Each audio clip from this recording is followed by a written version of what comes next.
तो मैंने एग्जाम के टाइम क्या किया था, मैंने 5 आंसर चेंज किए थे और मेरे 5 गलत था। दर्दनाक था मेरे लिए, मैं बहुत डर लगता है, बहुत डर लगता। अभी से एक एक सब्जेक्ट को लो और बस करते जाओ करते जाओ। अपने कॉलेज में जो एमसीआई क्लास होती है वो इनफ है या नहीं? एमबीबीएस में ना बहुत सारे इस टाइप के स्टूडेंट्स होते हैं। कोई होता है ऐसा जो फर्स्ट ईयर से पढ़ना स्टार्ट करता है, तो कोई ऐसा होता है जो थर्ड ईयर में या फिर फोर्थ ईयर में आकर पढ़ना स्टार्ट करता है, और कोई ऐसे भी होते हैं जो लास्ट के 6 महीने। अब उन सबका मोटिव एक ही है कि भाई कैसे भी करके एफएमजी को पास करना, बट उन सबके पास मिसिंग होती है सही स्ट्रेटजी और अच्छा गाइडेंस, और मन में होते हैं बहुत सारे सवाल। तो उसी सब सवालों का जवाब लेकर आया हूं मैं, यानी कि आपका निक गुजराती, मेरी इस एक्सपेरिमेंटल यूट्यूब चैनल में with the FMG champion series में। तो इस सीरीज में आपको देखने को मिलेगा टोटल 10 एपिसोड।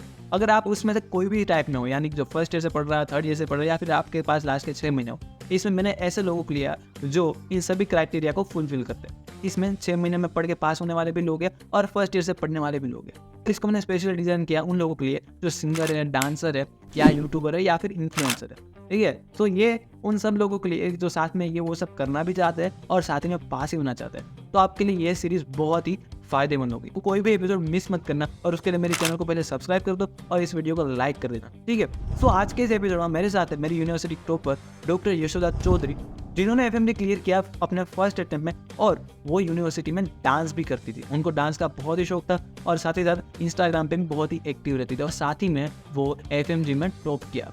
तो ये आपके लिए बहुत ही बड़ी इंस्पिरेशन होगी और इनसे आपको बहुत कुछ सीखने को मिलेगा। तो बस इस पॉडकास्ट को पूरा देखना, और अगर अच्छा लगे तो लाइक कर देना और शेयर करना अपने दोस्तों के साथ। डॉक्टर यशोदा, और ये मेरी सीनियर है, और उन्होंने फर्स्ट अटेम्प्ट में एफएमजी निकाल दिया, और वो भी अपने पैशन को फॉलो करते करते।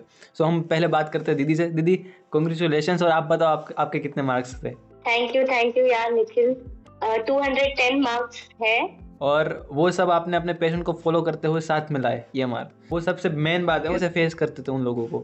अगर कोई बोल रहा है तो आप उनको किस वे में लेते थे? अरे ऐसे तो बहुत बार ऐसे सुनने आता था, टीचिंग तो बहुत लोग करते हैं, फर्क नहीं पड़ता था, जो मन में आए, जो पसंद आ रहे वो करते जाओ। और मेन क्या है, जो करना था एंड में वो तो मैंने कर दिया ना, तो वही मैटर करता है। आपने जब एफएमजी की प्रिपरेशन स्टार्ट की तो कब से स्टार्ट कर दी थी? Like first year, second year से, थर्ड ईयर, कब से सीरियस लेना स्टार्ट किया? बेसिकली प्रिपरेशन तो मैंने जो सीरियस वाली स्टार्ट होती है ना, वो कोरोना से स्टार्ट कर दी थी। कोरोना के टाइम में बिकॉज कुछ था नहीं करने के लिए, तो फिर सोचा कि नहीं अब तो अच्छे से कुछ तो पढ़ना ही पड़ेगा। तो उस टाइम मैंने मेजर सब्जेक्ट प्रेप लेटर से, मतलब मेन वीडियो से पढ़ना स्टार्ट किया था। तो एनएट है, बायोकेमिस्ट्री है, फिजियोलॉजी, पैथो, फार्मा, और क्या बोलते हैं ये मेडिसिन, कुछ ऐसे सब्जेक्ट ना मैंने ऐसे स्टार्ट कर दिए थे, कुछ अच्छे से हो भी गए थे मेरे सब्जेक्ट। तो उस टाइम से बेसिकली मेरी प्रिपरेशन स्टार्ट हो गई थी। और जब ये मेन वीडियोस को मतलब ऐसे कवर किया ना, तो फिर कंसेप्ट भी ऐसे समझ आने लगे कि अच्छा ये इसलिए होता है, इसलिए होता है। और मतलब एग्जैक्टली तो ऑफकोर्स सब कुछ याद नहीं होने लगा कि सब कुछ टिप्स पे याद हो, ऐसा कुछ नहीं था। बट वो फेस किस लिए था, बेसिकली को कंसेप्ट बनाने के लिए। तो जैसे मेन वीडियोस को कवर करते गए ना, तो समझ आता था कि अच्छा ये कंसेप्ट बनने लगे थे। बस वही है कि तो प्रेप लेटर का उस टाइम मैंने प्रेप लेटर से ही कुछ सब्जेक्ट क्लियर करना स्टार्ट किया था। ओबीजीवाई है, मतलब कुछ ऐसे सब्जेक्ट मुझे पसंद थे, तो वो मैंने ऐसे पढ़ लिए थे प्रेप लेटर से। सो कभी कुछ लोग ऐसा कहते हैं ना कि भाई स्टार्टिंग हमेशा बेसिक सब्जेक्ट करने चाहिए। तो आपने ऐसा बोला कि मेरे को जो पसंद थे वो मैंने सब्जेक्ट किए। सो आपने पहले स्टार्ट किया था कि ऐसा लोग करते हैं, ऐसा एनाटॉमी पहले करेंगे, फिर पैथो करेंगे, फार्मा करेंगे, फिजियो करेंगे। तो आपने पहले वो बेसिक 4 सब्जेक्ट पहले किए थे, या उसके पहले ये सब किया था, ऑब्स गाइनिंग और वो सब? नहीं तो पहले तो यही किए थे, एनएट किया था, बायोकेम किया था, फिजियो, फार्मा, पैथो, और उसके बाद फिर मैंने ओबीजीवाई है, मेडिसिन और ये सब उठाए थे सब्जेक्ट। पर मेनली पहले मैंने यही कवर किए थे। और ये भी सब्जेक्ट ऐसे थे ना कि हाँ वो पढ़ लिए थे मेन से पूरे, बट वो समझ आने लगे थे कि अच्छा ये पढ़ना होता है, इसमें ये टॉपिक होता है, अच्छा ऐसे ऐसे कंसेप्ट सीखने हैं मतलब। बट ऐसा नहीं कि टिप्स पे याद होने लगे थे, पर हाँ वो फैमिलियर हो जाता है ना अपन सब्जेक्ट से, एक बार पूरा पढ़ लेते हैं तो उस टाइप से कि हाँ इसमें इतना पढ़ना है, ये इम्पोर्टेंट है, ये सब थोड़ा हो गया था। तो दी आपने यहाँ से जब इंडिया गए तब तक कितने सब्जेक्ट क्लियर कर लिए होंगे? तो मतलब मैं बताती हूँ कि बेसिकली जो मेरा फाइनल जो प्रेप होता है ना, कि इसको कहते हैं कि अब मतलब मैं रेडी हूँ एग्जाम देने के लिए, वो मैंने एकदम फाइनल ईयर से स्टार्ट किया था। Final year in the sense कि जैसे 5th ईयर खत्म हो गया था ना, घर पे आ गई थी। घर पे आके ही मैंने जो मैंने पढ़ रखे थे सब्जेक्ट, पहले मैंने उनको रिवाइज करना स्टार्ट किया, जो मेरे अच्छे थे पहले थे, जैसे फार्मा है, पैथो है, और फिजियो, एनएट, ये सब मेरे को मतलब सब्जेक्ट। एनएट मेरा थोड़ा बेसिकली स्टार्टिंग से वीक था, तो इसमें मैं उसको बार बार पढ़ती रहती थी, भले मेरे को याद कुछ हो ना हो, समझ कुछ आए ना, मैं उनको उसको पढ़ती थी कि मैं पढ़ूंगी तो एक दिन तो जरूर आ जाएगा। मतलब एनएट मेरा थोड़ा वीक सब्जेक्ट था। और बाकी तो जो मैंने पढ़े थे वो घर पे आके मैंने यही किया कि 3 महीने में जो पढ़ा था ना मैंने उनको रिवाइज कर लिया। तो वहीं से मैंने स्टार्ट की थी प्रिपरेशन की। वो घर पे हम शायद मई या जून में आए थे, जून में, तो जून जुलाई अगस्त था मेरे पास टाइम। और फिर मैंने ये जब वहाँ पे वापस जा रही थी रेगिस्तान तो मैंने ये माइंडसेट रखी गई थी कि नहीं अब ये फाइनल ईयर है, अब एक भी दिन ऐसा नहीं होगा ना जैसे मैंने पढ़ाई नहीं की होगी। अब मुझे अपना 101% देना होगा इस ईयर में, क्योंकि अब यही है टाइम, ये अगर गया तो फिर तो कुछ नहीं हो सकता। तो जब फाइनल जो एकदम मैंने उसी टाइम से मैंने स्टार्ट किया था, तो सितंबर से। और मैंने ये सोचा था कि एमसीआई क्लासेस तो मैं अटेंड करूंगी और उसके साथ ही मुझे अपनी पढ़ाई भी मेंटेन करके रखनी है, वो मेरे ऊपर है मुझे कैसे करनी है। तो बस ये सोच के गई थी। और हाँ, और मैंने उसको फॉलो किया। सबसे ज्यादा पढ़ाई सारे सब्जेक्ट मैंने कवर किया फाइनल ईयर में। और ये बस मेरे 2 सब्जेक्ट छूट गए थे, माइक्रो और एनेस्थीसिया, मतलब 2 सब्जेक्ट ऐसे जो मैंने नहीं कर पाई थी बिल्कुल भी। बाकी बेसिकली मैंने सारे सब्जेक्ट कवर कर लिए थे और कुछ सब्जेक्ट तो मैंने शायद 1-2 बार अच्छे से पढ़ लिए थे रिवाइज करके। बाकी और उस टाइम मैंने इतनी ज्यादा पढ़ाई करी है ना, पूरे कभी नहीं पढ़ाई करी होगी। 18 घंटे, कभी 20 घंटे, मतलब कुछ था ही नहीं कि बस अब पढ़ना है, अब करते रहना, जब तक खत्म ना होना तब तक उठना नहीं है। आपने बोला मैंने फाइनल ईयर में सब क्लियर किया, बट आप हमको पता है फाइनल ईयर में यहाँ पर जो लोग हैं एमसीआई क्लास होती पूरे दिन तक, तो उनके बीच में टाइम कैसे निकाला आपने? इसलिए मैंने यही किया ना कि एमसीआई क्लास के अकॉर्डिंग ही मैंने थोड़ा से पढ़ना स्टार्ट किया।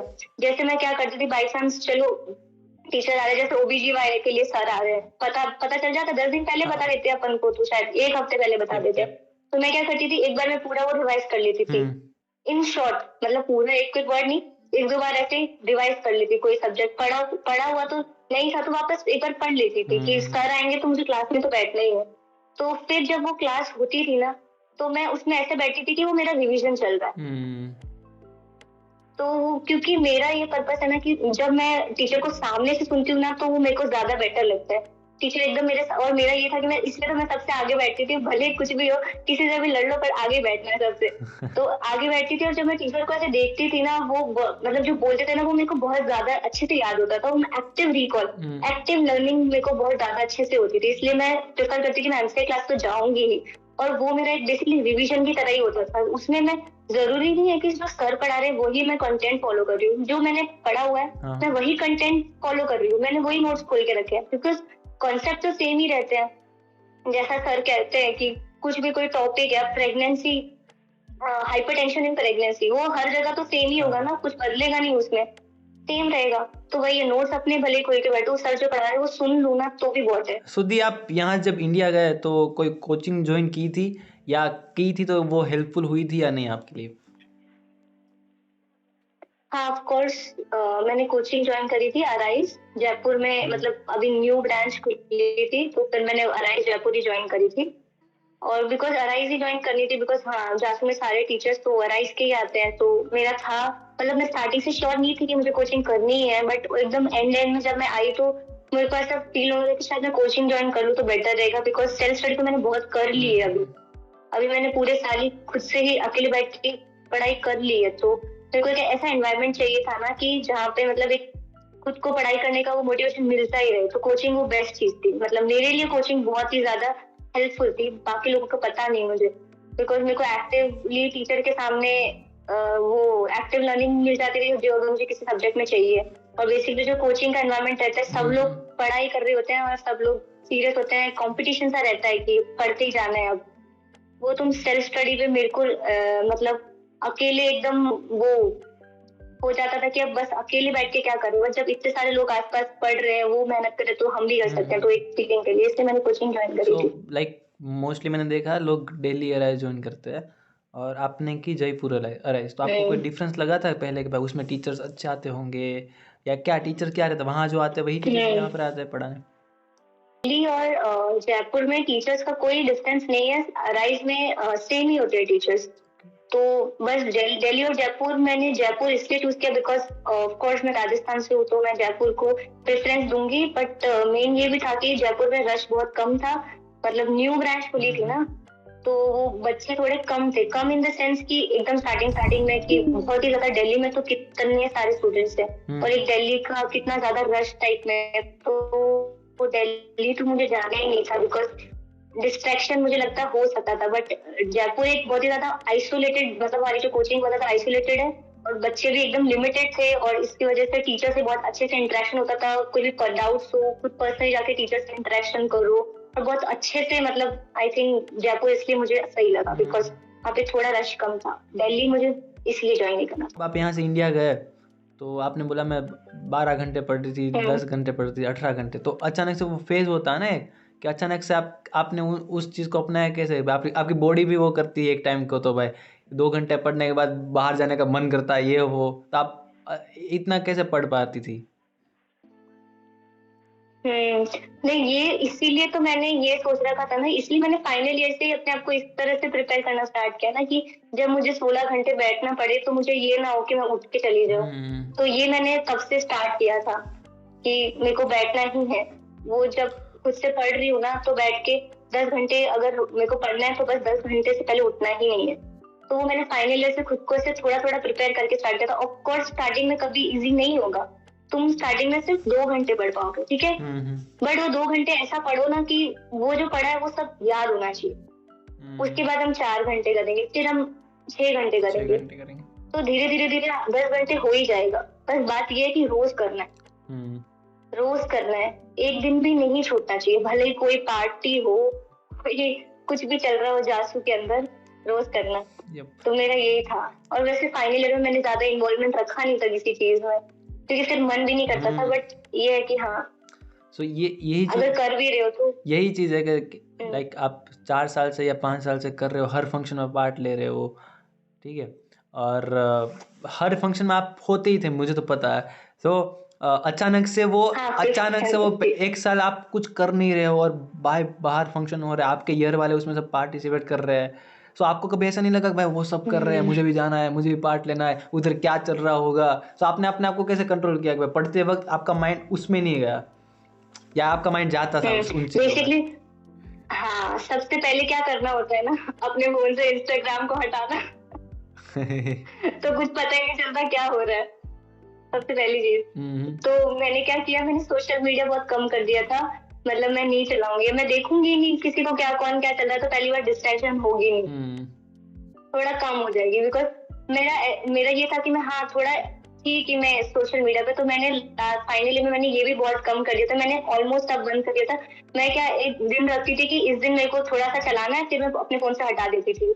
तो ये था मेरा, मतलब इंस्टाग्राम या कुछ भी कोई भी सोशल मीडिया ऐप है ना, वो मैं एक दिन रखती थी कि इस दिन मेरे को यूज करना है थोड़ा, या कभी बाहर जा रही हूँ कुछ थोड़ा बहुत तो चला लिया इंस्टाग्राम, फिर बंद कर दिया। तो जब पढ़ रही हूँ तो मेरे फोन में वो होता ही नहीं था इंस्टाग्राम, तो ऐसे कुछ पता चलता नहीं था। और सेकेंडली अब पता भी है कुछ पार्टी वार्टी चल रही है, तो बस दिमाग में ये रहता था ना कि अभी पार्टी कर लूंगी, बट फिर इंडिया जाके क्या करूंगी, ये डर लगता था, बहुत ज्यादा डर लगता था कि इंडिया जाके क्या करूंगी, मतलब अगर फंस गई इसकी मुझे कुछ समझ नहीं आ रहा, सब्जेक्ट हुआ ही नहीं मेरा बिल्कुल भी। तो वो ऐसा डर जो अंदर से था ना, वो जाता ही नहीं था। वो मेरे मन से वो डर था कि अगर मैं नहीं हुई ना तो बहुत, मतलब मैं वो फेस नहीं कर पाऊंगी, मैं खुद को नहीं फेस कर पाऊंगी, लोग हो तो बहुत दूर की बात है। मैंने इतने सारे सब्जेक्ट क्लियर कर लिए थे यहाँ पर, और सो कभी आपको ऐसा लगा, सेल्फ डाउट हुआ था क्या? मतलब ये क्वेश्चन अगर एग्जाम में आ गया और मैं लिख नहीं पाई तो क्या होगा? हाँ, सेल्फ डाउट मतलब जब फाइनल ईयर में पढ़ रही थी ना, तब वैसे कोई मुझे डाउट नहीं होता था। मतलब सच बताऊँ ना, अभी जो फाइनल ईयर में हो ना, तुम लोग बहुत, तुम्हारे पास बहुत एक गोल्डन टाइम चल रहा है तुम्हारा, कि तुम बहुत फ्रीली अच्छे से पढ़ सकते हो। बिकॉज जब फाइनल ईयर में पढ़ रही थी ना, मुझे कभी ऐसे प्रेशर फील नहीं हुआ, कभी डर नहीं फील हुआ। मेरे को मतलब एक पढ़ाई करना ना एक अच्छा लगने लगा था कि मैं पढ़ रही हूँ, मेरे को अच्छा लगता था। बट एक इंडिया आओगे ना तुम, तो वो तुम्हारे ऊपर इतना प्रेशर तुम्हें फील होगा ना, और उस टाइम तुम्हें इतना ज्यादा खुद पे सेल्फ डाउट वाली फीलिंग आएगी ना, तो उसको अगर तुम्हें ओवरकम करना है, ओवरकम तो पूरा तो नहीं कर पाओगे ऑफकोर्स, अगर तुम्हें उसको थोड़ा बहुत ऐसे कम करके रखना है कि इजी करनी है अपनी जर्नी, तो अभी से उस गोल्डन टाइम को यूज कर लेना। अभी से एक एक सब्जेक्ट को लो और बस करते जाओ।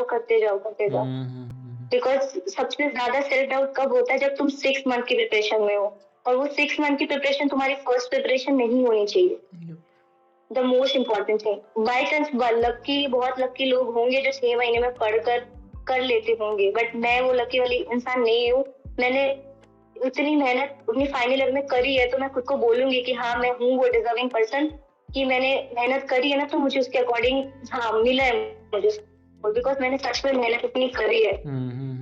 तो वही है कि अगर चाहते हो ना कि मुझे बहुत अच्छा स्कोर चाहिए, तो फिर तुम फाइनल ईयर से स्टार्ट कर लो अपनी प्रिपरेशन, और तुम चाहते हो कि चलो ठीक है पास तो हो ही जाऊंगा 6 महीने पढ़ के, तो मे भी तुम अपना फाइनल ईयर एंजॉय कर लो। मैंने आपकी एक रील देखी अभी रिसेंटली, आपने जो पोस्ट की कि उसमें आपके मार्क्स मैंने देखे, सब में आप टॉप कर रहे हो, सभी टेस्ट में आप टॉप कर रहे हो।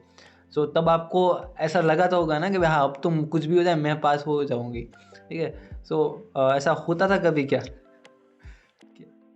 ये सबसे बड़ी गलती है, यही सबसे बड़ी गलती है। मेरा क्या होता था, मैं ये फाइनल ईयर की नहीं बता रही हूँ, फाइनल ईयर में मेरा सब अच्छा था, मैं पढ़ रही हूँ, मेरे कम भी नंबर आ रहे हैं ना, मुझे उससे खुशी मिल रही है। मेरे 70% भी आ रहा है ना स्कोर क्यू बैंक्स पे, मैं खुश थी कि अरे 70% तो आ रहा है मेरा, कोई नहीं हो जाएगा, ऐसे ऐसे करके मैं चिल थी।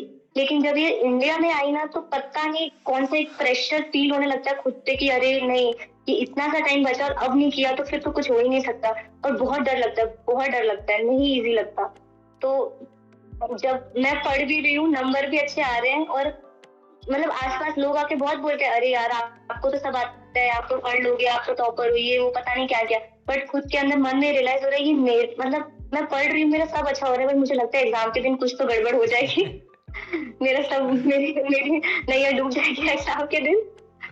तो वही डर तो लगता ही है। तो वो डर मेरे को कभी, मैं सही बताऊं, मैं एग्जाम के दिन भी, जब एग्जाम से एक दिन पहले था ना, तब भी मुझे ऐसा नहीं फील हुआ कि मैं शायद, पता नहीं मेरा हो ही जाएगा। मैं ये करके गई थी कि भगवान प्लीज, आपको पता है कि मैंने कितनी मेहनत करी है, अब आपको देखना है बस। मैं यही थी कि जो होगा ना भगवान के ऊपर है। तो मेरे को कभी 100% नहीं था खुद के ऊपर सेल्फ कॉन्फिडेंस कि मैं कर लूंगी, बट मुझे ये था कि अपनी मेहनत के अंदर पूरा, मतलब मैंने कॉन्फिडेंस रखा था कि मैंने मेहनत तो पूरी करी है, बट अब नहीं होगा तो फिर वो शायद भगवान की ही मर्जी होगी। और एग्जाम के दिन पे कोई गलती हुई थी आपसे एग्जाम में? एग्जाम के दिन हाँ, ब्लंडर हुआ था मेरे से एग्जाम के दिन मैंने क्या गलती करी, मैंने अभी तक मतलब जो भी जीटीज वगैरह देती थी ना जब प्रिपरेशन के टाइम, तो उसमें मैंने एक चीज सोची हुई थी कि मैं अपने आंसर कभी चेंज नहीं करूंगी। मतलब जब मैं अपने जीटी को एनालाइज करने लगी ना, तो मेरे को ये था, मैं ये समझने लगी थी कि जो भी मैं आंसर चेंज करती हूँ ना वो मेरा गलत निकलता है। जीटी देते रहते तो समझ आती है अपनी गलतियां। तो तब मैंने ये ऐसा कि जो मैं, मतलब फर्स्ट इंस्टेंट आता है ना मेरा कि अरे हाँ ये आंसर है, वो मेरा 90% टाइम मेरा राइट जाता था वो, तो फिर भी मैं उसको टिक नहीं करती थी और मैं दूसरा आंसर टिक करती, वो मेरा गलत निकलता था। तो मैंने उसको पहले करेक्ट करना स्टार्ट किया। तो मैंने जीटी में ये खुद को प्रिपेयर किया कि मैं फर्स्ट जो मन में आएगा वो आंसर लगाऊंगी और उसको चेंज नहीं करूंगी, और मैं फिक्स थी। और मैंने जीटी उस बिहाफ पे ही दिए थे, और मेरे जीटी में मतलब अच्छे स्कोर आ जाते थे इस वजह से कि मैं अपने मतलब कॉन्फिडेंट रहती कि नहीं यार मैंने सही किया है, मैंने पढ़ा है, डाउट नहीं करना। बट एग्जाम में जाके क्या हुआ, मेरा दिमाग नहीं घूम रहा था, मेरा दिमाग एग्जाम में नहीं समझ आता है। सच बताऊं, मैं जब जीटी दे रहे हैं और एग्जाम दे रहे हैं तो बहुत डिफरेंस है, क्योंकि एग्जाम के टाइम अंदर से वो डर तो लगा ही रह रहा है ना कि अरे यार ये तो मैंने अभी गलत कर दिया तो क्या होगा यार, नहीं मैं गलत, तो मतलब वो डर जो जाता नहीं है एग्जाम के टाइम।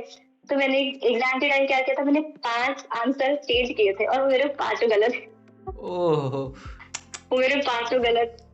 तो ये मैंने सबसे बड़ी मिस्टेक करी, काश मैंने वो 5 आंसर नहीं चेंज किए होते। मतलब हर जीटी में मैंने यही रखा था कि अपना आंसर नहीं चेंज करूंगी, बट मैंने एग्जाम के दिन वो 5 आंसर मैंने चेंज किए और मेरे 5 गलत थे। तो वो बहुत ज्यादा मेरे लिए मतलब डिवास्टेटिंग था, मतलब वो बहुत ज्यादा दर्दनाक था मेरे लिए। मैं इतना सोचती थी कि 5 क्वेश्चन क्यों चेंज किए मैंने। सुधी अराइज में आप पढ़ रहे हैं तो वहाँ पर पढ़ाई का सिस्टम कैसा होता है, कैसे पढ़ाते हैं, कैसी कौन से मेथड से पढ़ाते हैं वो लोग? अराइज में क्या करते हैं कि जैसे कोई भी एक सब्जेक्ट स्टार्ट हो रहा है ना, तो जैसे 4 दिन एक सब्जेक्ट चल रहा है, हम एग्जाम्पल लेते हैं जैसे पैथोलॉजी चल रही है 4 दिन ना, 4 या 5 दिन जितने भी दिन चल रही है, तो पहली बात तो पूरे दिन क्लास चलेगी है ना। तो उसके बाद ऐसा नहीं कि हमारे पास टाइम नहीं बचा है सेल्फ स्टडी का, वो हमें खुद थोड़ा मैनेज करना पड़ेगा, बिकॉज मैंने वो चूज किया था खुद के लिए कि नहीं मेरे को क्लास भी करनी है। मैंने हर सब्जेक्ट की मोस्ट ऑफ मैंने सारे सब्जेक्ट की क्लास करी है, तो मैंने खुद के लिए वो चूज किया था कि मेरे को क्लास भी करनी है, उसके साथ साथ मुझे खुद की सेल्फ स्टडी भी मेंटेन करके रखनी है। तो मैंने उस अकॉर्डिंग खुद को, मतलब खुद का टाइम मैनेजमेंट किया था। तो मैं जाते ही फिर जो जो पढ़ाया उसको रिवाइज करती थी और फिर उसके क्वेश्चंस करती थी। उसके लिए भले कितना भी टाइम लग जाए, अब रात को 1 बजे 2 बजे, उससे तो कोई वो है नहीं, बिकॉज इतनी तो आदत डालनी पड़ेगी कि लेट सो के जल्दी उठना ही पड़ेगा। तो ये खुद को ही आदत डालनी पड़ेगी।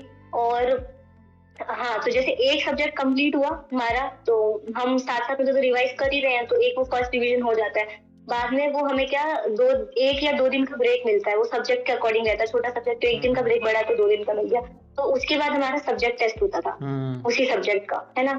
तो वो भी एक, जब टेस्ट होना है तो वो टेस्ट भी अच्छा, मेरा ये रहता है मेरे को टेस्ट में अच्छा परफॉर्म करना है, तो उसमें अच्छे से पढ़ना ही पड़ेगा वो सब्जेक्ट। तो एक तरह से वो सेकंड रिवीजन, उसके साथ जैसे वो सब्जेक्ट होता तो वापस सारे TYQs क्वेश्चंस और ये सब करती थी। तो आई थिंक इस तरीके से मेरा एक एक सब्जेक्ट अच्छे से क्लियर होता गया।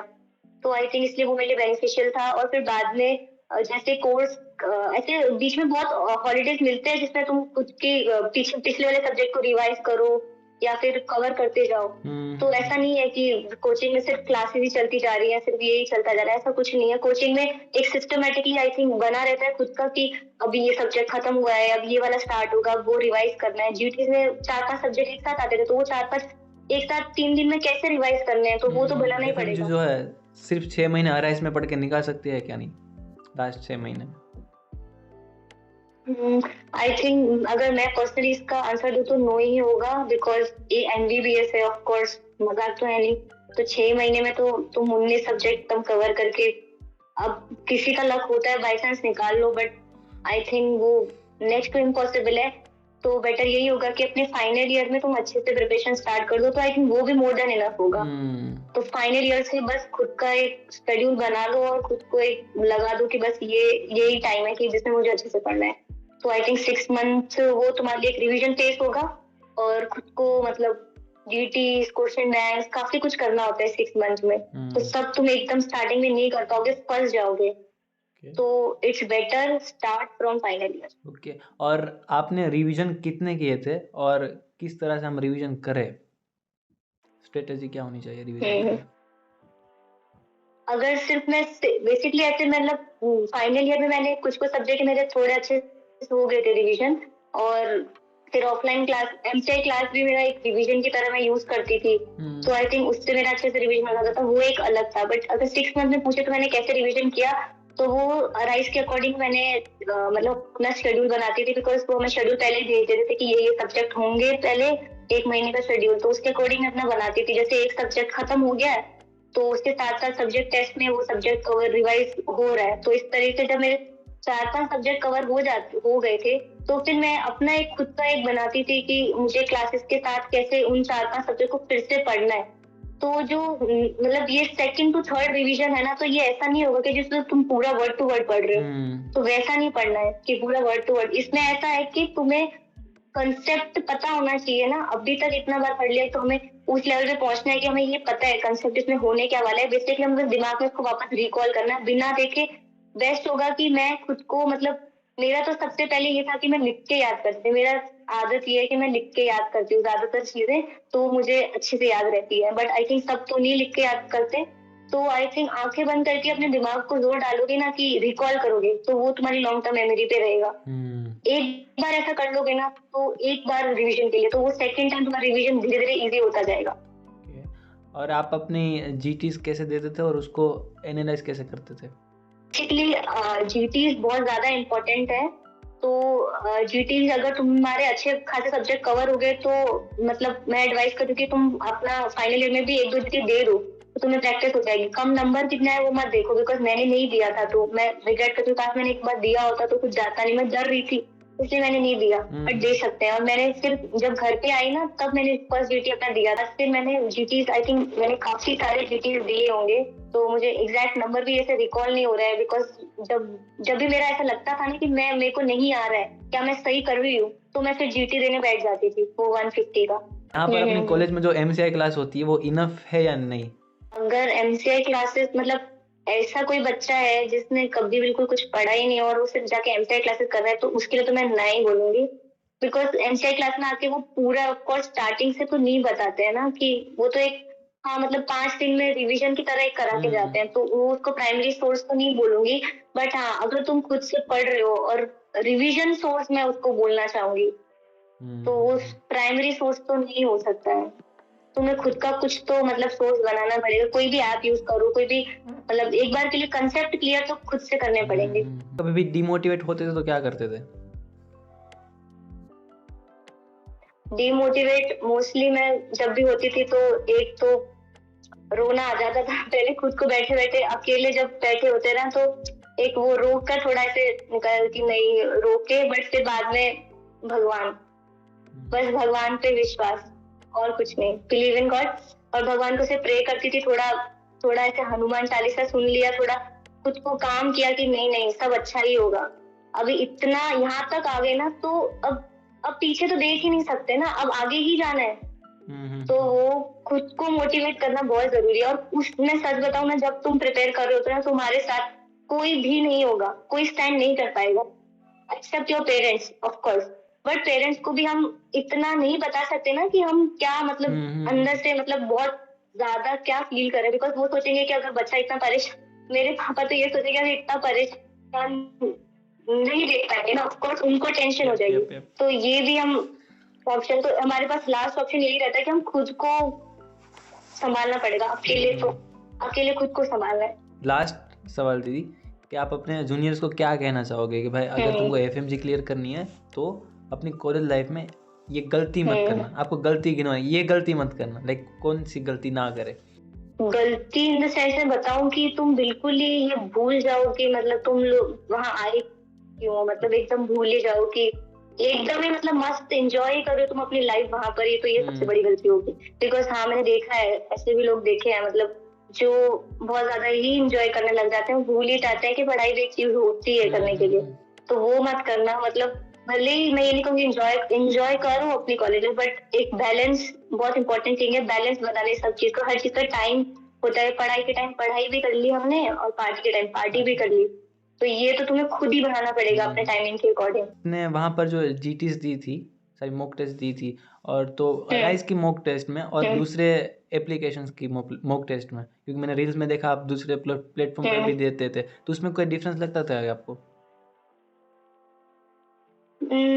नहीं यार, जीटीज आई थिंक मतलब सच बताऊं तो बेस्ट जीटीज मेरे को मैरो के लगे, बिकॉज मैरो का और एफएमजी का पैटर्न मेरे को थोड़ा सेम लगा। मतलब जब एफएमजी के वो एग्जाम में कर रही थी तो मेरे को ऐसा लग रहा था कि वो मैरो के जीटी जैसा ही है। तो आई थिंक मैरो का जीटीज बेस्ट थे, और अराइज के जीटीज आर ऑल्सो गुड। प्रैक्टिस के लिए तो सारे अच्छे होते हैं, अराइज वाज ऑल्सो गुड। मैंने सारे सब्जेक्ट टेस्ट तो अराइज के ही दिए हैं, एक सब्जेक्ट को अच्छे से एकदम बिल्ड करना है ना, तो अराइज के सब्जेक्ट टेस्ट काफी अच्छे थे, बिकॉज वो थोड़ा टफ लेवल रखते हैं कि तुम एकदम ही खुद को ऐसे समझने लगो सब आता है, तो वो एक बना के रखते हैं कि और पढ़ने की जरूरत है। तो I think subject test arise के बहुत अच्छे थे, और ओवरऑल ड्यूटीज मैं बोलूंगी मैरो के बेस्ट। तो आपने पहले बोला मैं प्रेप लेटर यूज करती थी और लास्ट में आप बोल रहे हो मेरो, तो आपने जो एप्लीकेशन जो चेंज की थी, लाइक कुछ लोग ऐसा बोलते हैं ना कि किसी एक प्लेटफॉर्म से पढ़ो पूरा, जो तुम पहले पढ़ रहे हो उससे पूरा पढ़ोगे तो फायदा होगा, तो आपको कुछ ऐसा लगा कि वैसा कुछ है या नहीं है? नहीं, मैंने तो बहुत मतलब ऐसा नहीं है कि मैंने स्पेसिफिक प्लेटफॉर्म से ही पढ़ा, मेरा ऐसा कुछ नहीं, मैंने मिक्स पढ़ा है, मैंने सारे प्लेटफॉर्म यूज किए हैं, मैंने प्रेप डॉग ट्यूटोरियल भी यूज किया है, मैंने मैरो और अराइज और अनअकैडमी, तो मैंने तो सारे मिक्स यूज करके किए हैं, बिकॉज मेरे को ऐसा नहीं हो रहा था कि मैं प्रेप से ही सब कुछ पढ़ लूं, ऐसा नहीं था। और मैरो मैंने बेसिकली सिर्फ क्यू बैंक्स और जीटीज के लिए ही यूज किया है मैरो को, बिकॉज मैरो के क्यू बैंक्स और जीटीज काफी अच्छे लगे। और ओवरऑल तो मैंने जो फाइनल कंटेंट होता है ना वो बहुत ही स्पेसिफिक बनाया था मैंने कि इससे ही करना है, इससे करना, जो मुझे पता चल चुका था कि जब मैं ये वाला कंटेंट अच्छे से पढ़ रही हूँ तो मेरे क्वेश्चंस बन रहे हैं। तो मतलब आपने नोट्स बनाए, तो उसके अकॉर्डिंग मैंने फिर अपना नोट्स बनाए थे, सोर्स बनाया था, सोर्स। अच्छा। नोट्स तो अराइज के मतलब बहुत सारे बच्चों ने क्वेश्चन पूछा था सोर्स का ना, तो मैं उसका बताती हूँ कि मैं 90% तो मैंने अराइज का ही फॉलो किया है सारे, है ना, और 5 या 6 सब्जेक्ट में मैंने खुद का सोर्स मतलब अलग से रखा, खुद का रखा था सोर्स। तो जैसे मैंने सर्जरी अलग से पढ़ी थी, मैंने एनाटॉमी अलग से पढ़ी, फार्मा अलग से पढ़ी थी, और कौन सी थी आई थिंक, हाँ ये 3 सब्जेक्ट तो मैंने अलग से पढ़े थे, बिकॉज ये मैंने पहले से ही थोड़े मतलब अच्छे से इतने किए हुए थे कि मुझसे वो अलग से हो नहीं रहा था। तो उस वजह से। सो ये आपने बोला सोर्स, मेरे सोर्स क्या है आपके सोर्स? सोर्स मैंने एनाटॉमी तो शिल्पी मैम से पढ़ी थी, शिल्पी मैम मिस। यप। और हाँ बायोकेमिस्ट्री मैंने प्रिया जैन सर से पढ़ी थी, आई थिंक वो बेस्ट था। और फिजियोलॉजी श्री तेजा सर से पढ़ी थी, अराइज में आए थे वो पढ़ाने के लिए, Shri Teja sir. And surgery मैंने डॉक्टर ओमकार सर से पढ़ी थी। अच्छा हाँ, मतलब मतलब पहले प्रेप लेटर से पढ़ी हुई थी, प्रीतेश सर से करी हुई थी, बट वो मेरे को नहीं आउटकम इतना आ रहा था उसका, मैंने उसको बहुत ही ज्यादा भी पढ़ा था बट नहीं समझ आ रहा था। बट फाइनली जब मैंने वो उससे पढ़ा तो मेरे सर्जरी में काफी अच्छा आउटकम आने लगा, मेरे को सर्जरी से अच्छे क्वेश्चंस बनने लगे थे। तो फिर मैंने अपना फाइनल सोर्स मैंने वही रखा और उसको मैंने बार बार फिर रिवाइज किया। एंड आपकी जब आपकी इंटर्नशिप जब खत्म होगी ना, तब हम वापस से करेंगे एक पॉडकास्ट इंटर्नशिप में क्या क्या जरूरी है, क्या क्या फेस करना पड़ता है आपको, वो सब बनाएंगे वापस हम एक video. So looking forward to it, और वापस आपको congratulation, thank you so much. Thank you, bye.